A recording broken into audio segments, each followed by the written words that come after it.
The rain hammered against the windows of the American embassy in Karachi like 1,000 angry fists.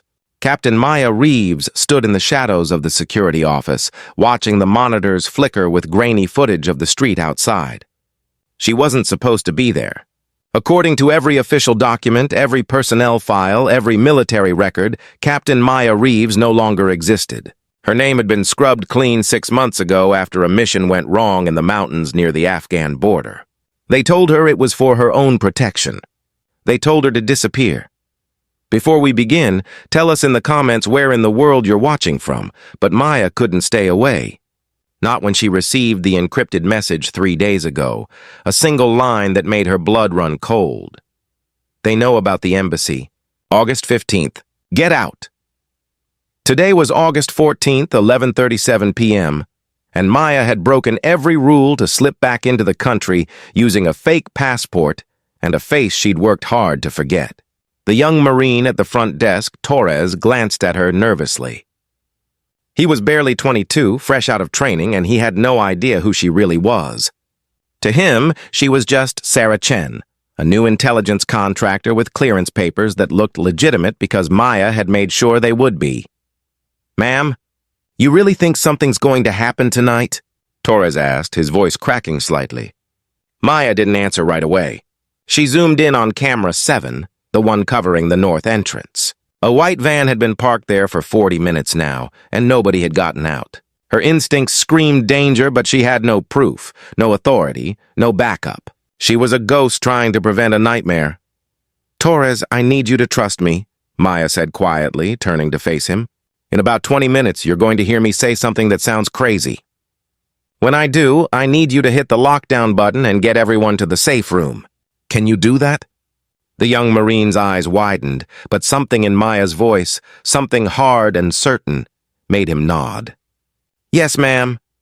Maya moved through the embassy corridors like a shadow, her heart pounding against her ribs. She passed the ambassador's office where lights still burned bright. 3 floors below in the basement archives, she knew the night staff would be finishing their work. 47 people were in this building right now. 47 lives that depended on a woman who wasn't supposed to exist anymore. She reached the communications room and found it empty except for one analyst, a woman named Patel who was packing up her laptop.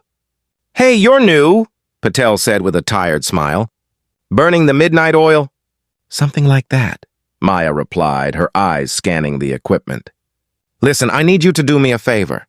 Send a coded alert to Marine Command. Use protocol Red 79. Patel's smile faded.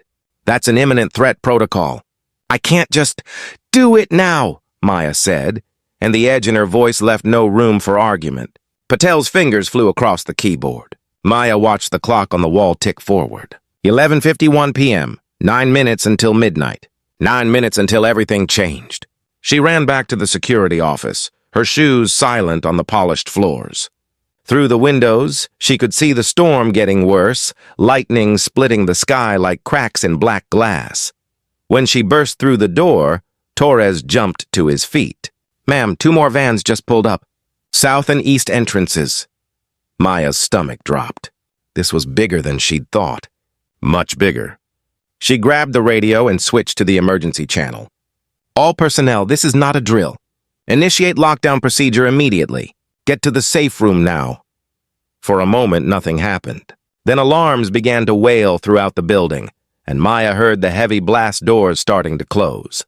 Torres was already hitting switches, his training taking over despite the fear in his eyes. Outside, the van doors flew open. Men in dark clothes poured out, moving with military precision toward the embassy entrances. Maya counted 12, then 15, then lost track. "They're armed," Torres whispered, his face pale as he watched the monitors. "RPGs. They've got rocket-propelled grenades." Maya's mind raced through scenarios, calculations, possibilities. The blast doors would hold for maybe 10 minutes under that kind of assault. The safe room would last longer, but if those attackers got inside, it would become a tomb. "Get to the safe room," Maya ordered Torres. "Now." But the young Marine shook his head. "Not without you, ma'am. I don't know who you really are, but you knew this was coming. We stay together." Something fierce and proud swelled in Maya's chest. She pulled out her phone and dialed a number she'd sworn never to use again. It rang once. "This is Ghost," she said, using her old call sign. "I'm at the Karachi embassy. We have a coordinated assault in progress, multiple hostiles with heavy weapons. I need air support and ground teams now." The voice on the other end was her former commander, Colonel Briggs, and he sounded like he'd seen a ghost. "Reeves, you're supposed to be dead." "I know," Maya cut him off. "But I'm not, and neither are the 47 people in this building if you move fast. I'm sending you coordinates. 15 minutes, Colonel. That's all we need." She hung up before he could argue and looked at Torres. "Now we hold the line." The first explosion came at 12:03 a.m., a thunderous boom that shook the walls and sent plaster dust raining from the ceiling. Maya watched the monitors as attackers breached the outer perimeter, but something was wrong with their formation. They were moving too cautiously, checking corners, hesitating. Then Maya understood. They thought the embassy would be easy, unsecured, unprepared. Her early warning had changed everything. The blast doors were sealed. The lights had been cut to non-essential areas. From the outside, it looked like a fortress that had known they were coming. "They're confused," Torres said, and Maya heard the hope creeping into his voice. "They didn't expect this." Another explosion rocked the building, closer this time. Maya's radio crackled. "Security office, this is Ambassador Chen. All personnel are secured in the safe room. What's our status?" Maya took the radio, her hand steady even as her heart raced. "Ambassador, this is Sarah Chen. We have hostiles attempting breach. Help is coming. Stay calm and stay put." Minutes crawled by like hours. Maya talked Torres through each moment, keeping his mind focused, his hands busy. They rerouted camera feeds, monitored the attackers' movements, called out positions to each other like they'd been partners for years instead of hours. Outside, the storm raged and the attackers hammered at the embassy's defenses. Inside, two people who barely knew each other held the line. At 12:17 a.m., Maya heard the most beautiful sound in the world: helicopters.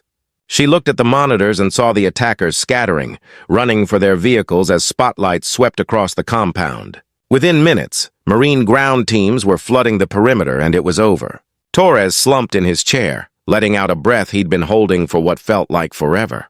"We did it," he whispered. "We actually did it." Maya smiled, but it was bittersweet. She knew what came next. Colonel Briggs would have questions. People would want to know how Sarah Chen had known about the attack. Her borrowed identity would crumble under scrutiny. The door burst open and 3 Marines entered with weapons drawn, followed by Colonel Briggs himself. He stopped when he saw Maya, his weathered face a mixture of shock and something else.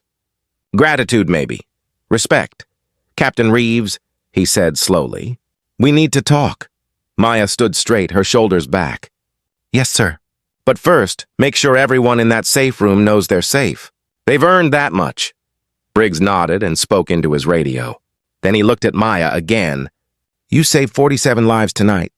With no authority, no backup, and a name that doesn't exist anymore. That's either incredibly brave or incredibly stupid. Maybe both," Maya admitted. Torres was staring at her now, understanding dawning in his eyes. "You're the ghost," he breathed. "The captain, they said, died in the mountains. You're a legend." Maya shook her head. "I'm just someone who couldn't walk away. Someone who still believes that some things are worth fighting for, even when the world thinks you're gone." Colonel Briggs was quiet for a long moment. Then he did something Maya never expected. He saluted her. "Welcome back from the dead, Captain. Your country needs you. It always did." As the sun began to rise over Karachi, painting the sky in shades of orange and gold, Maya Reeves walked out of the embassy with her head held high. Her name had been erased from the records once, but after tonight, it would be written in a different kind of history. The kind that mattered. The kind that saved lives. And in the security office, young Torres would tell the story for years to come. About the night a ghost returned from the darkness to hold back the tide. About courage that didn't need recognition. And about a woman whose name they tried to erase, but whose actions they would never forget.